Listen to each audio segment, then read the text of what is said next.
Sharda recording studio Katihar Sameli Chandni Chowk चौड़ा।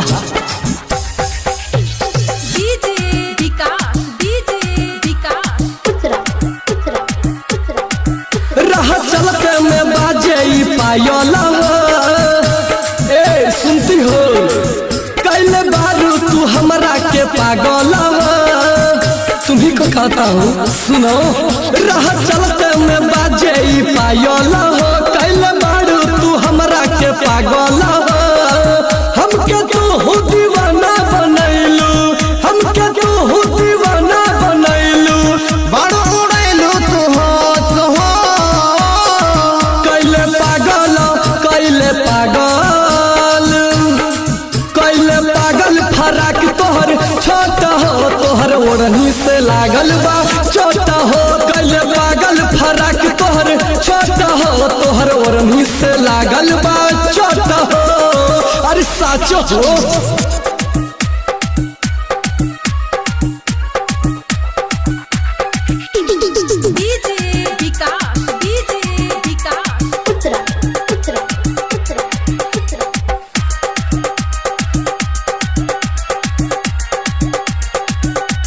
छोटे से बड़े लुकैलू दीवाना चेहरा लगे हर पूनम के चांद उड़ के लगे जब तोहर ओढ़निया दिलवा हमर यौरी ले गैलू जान ले गैलू जान ले गैलू जान। छोटे से बड़े लुकैलू दीवाना चेहरा लगे हर पूनम के चांद उड़ के लगे जब तोहर ओढ़निया दिलवा हमर यौरी ले गैलू जान।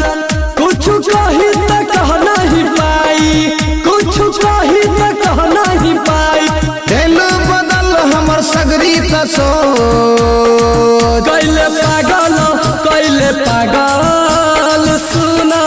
कैले पागल फराक तोहर छोट हो तोहर ओढ़नी से लागल बा छोट हो कैले पागल फराक तोहर छोट हो तोहर ओढ़नी से लागल बा छोट हो और सच हो। शारदा रिकॉर्डिंग स्टूडियो कटिहार समेली चांदनी चौक चौड़ा।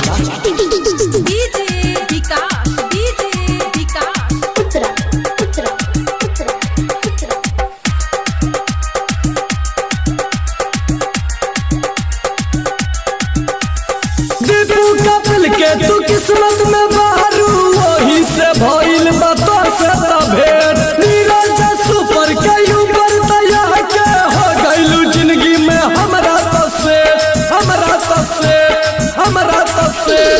दीपू कपिल के तू किस्मत में बारू वही से भइल बा तोर से त भेंट नीरज सुपर के ऊपर दया के हो गइलू जिंदगी में हमरा तो से